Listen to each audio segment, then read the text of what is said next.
আসসালামু আলাইকুম। আমাদের ধারাবাহিক ক্লাসের আজকের আলোচনা তৃতীয় অধ্যায় বিশেষ উৎপাদন সম্পৃক্ত কৃষি প্রযুক্তি কৃষি শিক্ষা প্রথম পত্রের। এই অধ্যায়ে আমরা জানবো যে আমাদের 7টি পরিচ্ছেদ আছে। কয়টি পরিচ্ছেদ? 7টি। তার মধ্যে নাম্বার 1, আমি 1 to 1 যাচ্ছি। একটি হলো যে নাম্বার 1 যেটা, সেটা হলো বীজ উৎপাদন কৌশল। নাম্বার 1, বীজ উৎপাদন কৌশল। এই চ্যাপ্টার থেকে যদি প্রশ্ন করে তাহলে বীজ কাকে বলে, ভালো বীজের বৈশিষ্ট্য,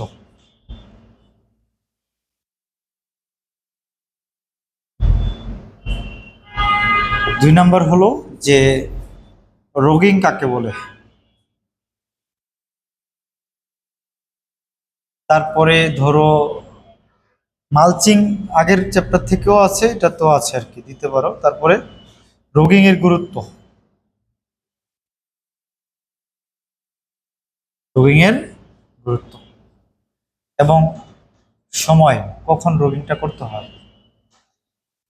তারপরে বীজ শোধন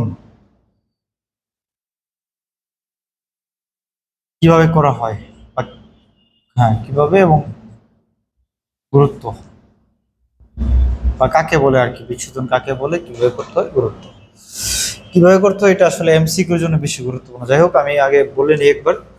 তারপরে রোগিং, বীজ শোধন, এই চ্যাপ্টার থেকে আরেকটা বিষয় হলো যে দেখবা যে বীজ উৎপাদন কৌশল থেকে মাটি, অর্থাৎ পেঁয়াজ চাষের জন্য কেমন মাটি প্রয়োজন, তারপরে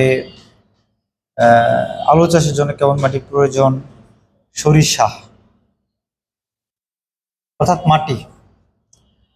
এখন এই চ্যাপ্টার থেকে এমসিকিউর জন্য কি আসবে, খুবই গুরুত্বপূর্ণ। এই চ্যাপ্টারটা কিন্তু এমসিকিউর জন্য খুবই খুবই গুরুত্বপূর্ণ। এমসিকিউর জন্য কি আসবে, বীজের দেখবা বইয়ের মধ্যে অনেকগুলা ক্লাসিফিকেশন আছে, যেমন নগ্ন বীজি, আবৃত বীজি, এক বীজপত্রী, দ্বিবীজপত্রী, এই টাইপের অনেকগুলো, এক ভ্রূণী, বহু ভ্রূণী, এরকম অনেকগুলা বীজের এক্সাম্পল আছে। হ্যাঁ, তোমরা এগুলো একটু পরে ফেলবা। আরেকটা দেখবা যে বীজ বিধি অনুসারে, হ্যাঁ, 1990 সালে বীজকে 3 ভাগে ভাগ করছিল: প্রজনন বীজ, ভিত্তি বীজ এবং সার্টিফাইড বা প্রত্যায়িত বীজ। এইগুলা থেকে প্রশ্ন আসবে এমসিকিউতে। আরেকটা এমসিকিউতে প্রশ্ন আসতে পারে, সবচেয়ে মানে আসবেই, তুমি আসতে পারে মানে কি আসবে, যে বীজ শোধন থেকে, অর্থাৎ কি দিয়ে বীজ শোধন করতে হয়। যেমন আমরা জানি যে জীবাণু বা ছত্রাকনাশক দিয়ে করতে হয়, যেমন ভিটাভ্যাক্স বা ভেভিস্টিন বা ডায়াথেনিয়াম 45, এরকম অনেকগুলা কেমিক্যাল আছে যেগুলো দিয়ে করতে হয়। তারপরে পেঁয়াজ, আলু, সরিষা, এগুলো থেকে মাটিও আসবে, পিএইচ এর মানটা আসবে, যে আলুর জন্য বা পেঁয়াজের জন্য কেমন মাটির পিএইচ জানা দরকার, বা এঁটেল দোআঁশ বেলে কেমন মাটি দরকার। হ্যাঁ, এটা একটু ভালো করে দেখবা। আরেকটি খুবই গুরুত্বপূর্ণ, যে নিম্নের কোনটি পেঁয়াজের জাত বা নিম্নের কোনটি আলুর জাত, বা ধরে এরকম বললো যে তাহেরপুরি কিসের জাত, আমরা জানি যে পেঁয়াজের জাত। তারপরে মুকুন্দপুরি কিসের জাত, তারপর ডায়মন্ড, কার্ডিনাল আলুর জাত। এই টাইপের প্রশ্ন পরীক্ষায় চলে আসবে।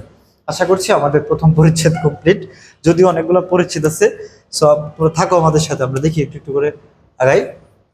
2 নাম্বার পরিচ্ছেদ হলো যে খুবই গুরুত্বপূর্ণ, খুবই গুরুত্বপূর্ণ, খুবই গুরুত্বপূর্ণ একটা সিকিউ কনফার্ম, সেটা হলো যে অণুজীব সার উৎপাদন কৌশল। এই রিলেটেড আমার মানে ইউটিউব চ্যানেলে অনেকগুলো ক্লাস আপলোড করা আছে, যে অণুজীব সার, এবং এই ক্লাসগুলো অনেক মানে ভিউ হয়েছে। হ্যাঁ, অনেক মানে এই ক্লাসগুলো তোমরা দেখতে পারো। যে অণুজীব সার, নাম্বার 1 প্রশ্ন, যে অণুজীব সার কাকে বলে, অণুজীব সার কাকে বলে। 2 নম্বর হলো অণুজীব সারের গুরুত্ব।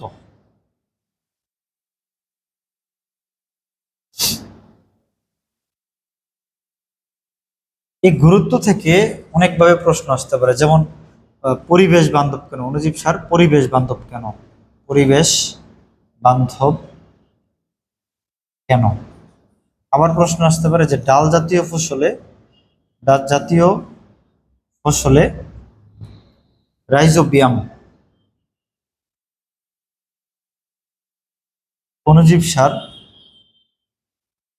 গুরুত্বপূর্ণ কেন, সার গুরুত্বপূর্ণ কেন, এটা একটা প্রশ্ন আসলো। তারপরে আসবে হলো মানে এমসিকিউতে, বুঝছো, যে কোনটি নাইট্রোজেন উৎপাদনকারী অণুজীব সার, কোনটি ফসফেট দ্রবীভূতকারী অণুজীব সার, তারপরে কোনটি কম্পোস্ট উৎপাদনকারী অণুজীব সার, যেমন ট্রাইকোডার্মা কম্পোস্ট উৎপাদনকারী, পেনিসিলিয়াম হলো ফসফেট দ্রবীভূতকারী, রাইজোবিয়াম এজিটোভেক্টর, নীলাভ সবুজ শৈবাল, এগুলো হলো যে মানে নাইট্রোজেন সংবন্ধনকারী অণুজীব সার।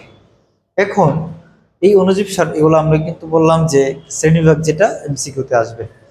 এখন আমাদের আরেকটি প্রশ্ন, সেটি হলো যে ট্রাইকোডার্মা ট্রাইকোডার্মাকে ডক্টরস ফাঙ্গাস বলা হয় কেন? ডক্টরস ফাঙ্গাস বলা হয় কেন, বা ছত্রাক বলা হয় কেন?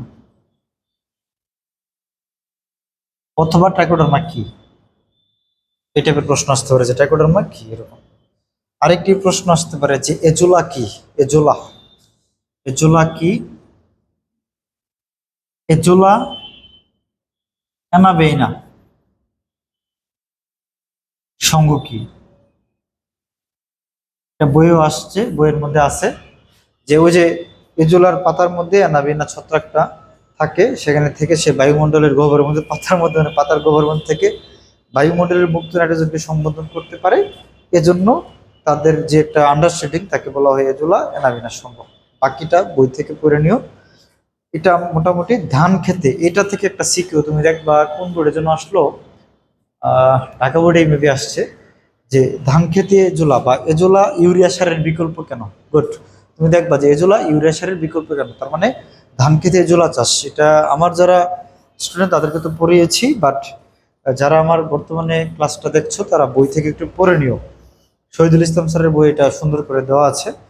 তো এজোলা ধান খেতে এজোলা সার উৎপাদনের কৌশলটা আরেকটি গুরুত্বপূর্ণ প্রশ্ন, মানে সুপার ডুপার শতভাগ নিশ্চিত, মানে যদি সব বুলেটও মিস হয় এই প্রশ্ন মিস হবে না, সেটা হলো রাইজোবিয়াম। অর্থাৎ আমি এটা লাল কলম দিয়ে লিখি যাতে যে বেশি গুরুত্বপূর্ণ যেন, রাইজোবিয়াম রাইজোবিয়াম উৎপাদন অণুজীব সার উৎপাদন কৌশল। অর্থাৎ রাইজোবিয়াম অণুজীব সার উৎপাদন কৌশল, রাইজোবিয়াম, এটা তুমি মনে রাখো, খুবই গুরুত্বপূর্ণ। তাহলে আমরা এই ক্লাসটা আপলোড করে দেওয়া আছে, তাহলে আমরা দ্বিতীয় পরিচ্ছেদ সম্পর্কে জানলাম। এখন আমরা তৃতীয় পরিচ্ছেদ নিয়ে জানবো। তৃতীয়টা হলো নাম্বার 1 প্রশ্ন। তৃতীয়টা খুবই সংক্ষিপ্ত, বাট পরীক্ষা আসবে তোমার। যদি 2026 সালে সাপ্লিমেন্ট থাকে তাহলে তুমি বান্দির যদি থাকে তাহলে 3 বা 4 নাম্বার প্রশ্নটা দেখবা, যে সেখানে একটা খ নাম্বার প্রশ্ন ভালো বীজের বৈশিষ্ট্য, আর ঘ এবং ঘতে দেওয়া আছে যে পাট পচনের যে আধুনিক পদ্ধতি সেটা ব্যাখ্যা করো, আর 4 নাম্বারে মানে 4-এর জন্য দেওয়া আছে যে তার গুরুত্বটা। তাহলে আমরা কি জানলাম, যে জানতে পারলাম যে রিবন রেটিং কি, রেটিং কি, পাট পাটের ছাল পচানোর আধুনিক পদ্ধতি সম্পর্কে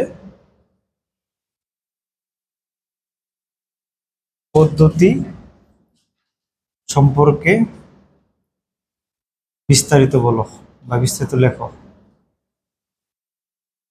3 নাম্বার হলো রিবন রেটিং এর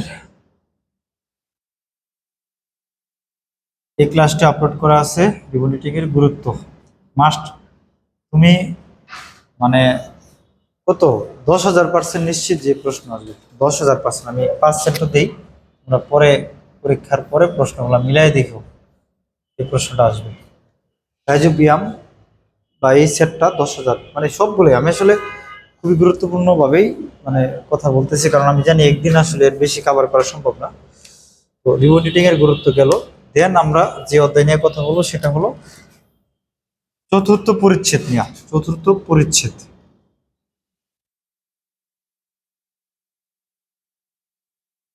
মাশরুম চাষ। তুমি নিশ্চিত থাকো পরীক্ষা আসবে যে মাশরুম চাষ বলতে কি বুঝো। তারপরে পরীক্ষায় আসবে যে মাশরুম চাষ পদ্ধতি। এই প্রশ্নটা 100% নিশ্চিত, বা কিভাবে মাশরুম চাষ করা যায়, করা হয়, মাশরুম চাষ পদ্ধতি। পুরো তো আর বুঝবা না, লিখলাম চাষ পদ্ধতি এবং গুরুত্ব, মাশরুমের গুরুত্ব, মাশরুমের গুরুত্ব। তুমি নিশ্চিত থাকো এটার উপর একটা সেট হবে, তুমি নিশ্চিত থাকো যে মাশরুমের পদ্ধতি 100% একটা সেট কনফার্ম আসবে। এই প্রশ্ন না আসলে তুমি লিখে দিয়ে এসো।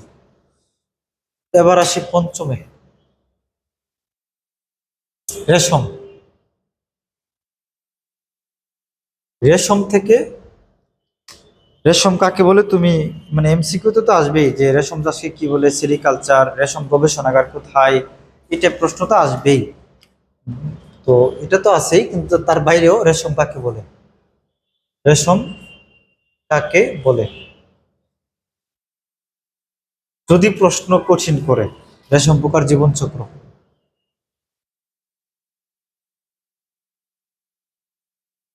চক্র।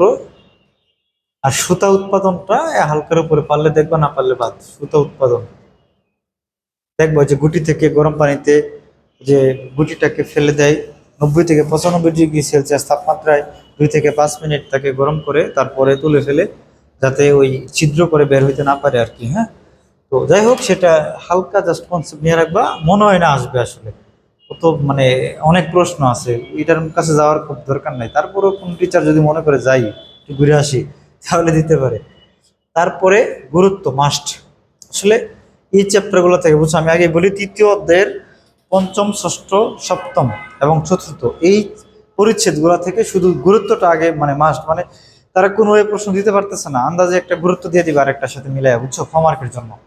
যেমন রেশমের গুরুত্ব লেখো, তারপরে মাশরুমের গুরুত্ব লেখো, সবজিটির গুরুত্ব এরকম। এই রেশম নিয়ে দেখবা হিউজ পরিমাণের প্রশ্ন সিকিউ আসছে, হ্যাঁ তোমরা একটু দেখে নিও গুরুত্ব। তারপরে ষষ্ঠ অধ্যায় নিয়ে কথা বলি। ষষ্ঠ অধ্যায় ও এমসিকিউতে আসবে, বুঝছো, যে রেশম পোকা কি খায়, তুঁত খায়, তুঁতের পাতা। তারপরে রেশম লার্ভাকে কি বলে, পলু বলে। রেশম, কোন রেশমটা বাংলাদেশে মানে চাষ করা হয়। তারপরে রেশম বাংলাদেশের কোথায় সবচেয়ে বেশি চাষ করা হয়, রেশম গবেষণাগার কোথায়, রাজশাহীতে।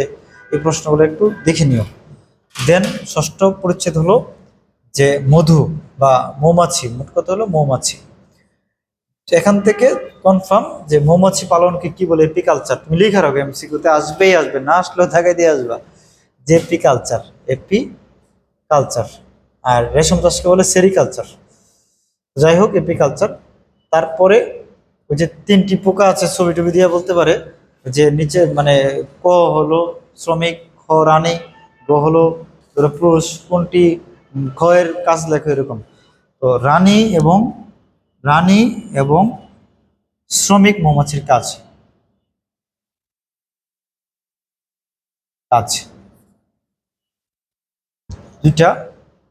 আর এটা থেকে আসলে প্রশ্ন আর নাই, শুধু জ্বালাময়ী একটা প্রশ্ন আছে, সেটা হলো মধুর গুরুত্ব।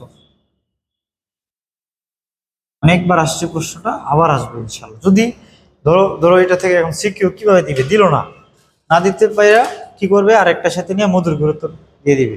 অথবা বলবে যে এই শ্রমিক মৌমাছির অনেক কাজ করে, বেচারা অনেক কষ্ট করে মধু সংগ্রহ করে পরাগায়ন ঘটায়, এটা সেটা, তুমি এটা লেখো একটু গুরুত্ব, এরকম প্রশ্ন আসতে পারে। তারপরে তোমার প্রশ্ন আসতে পারে যে মানে এমসিকিউতে, হ্যাঁ, সরিষার ক্ষেতে ওই যে মৌমাছি চাষ করলে কত পার্সেন্ট ফলন বাড়ে না বাড়ে, এটা নিয়ে প্রশ্ন আসতে পারে। আর একটি প্রশ্ন সুপার ডুপার, সেটা হলো সপ্তম পরিচ্ছেদ। সপ্তম পরিচ্ছেদ মাসটি কৃত্রিম প্রজনন কাকে বলে,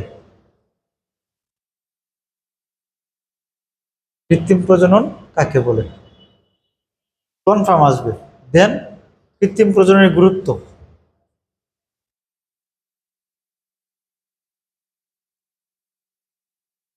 ঋতুচক্রের লক্ষণ, ঋ- ঋতুচক্রের লক্ষণ।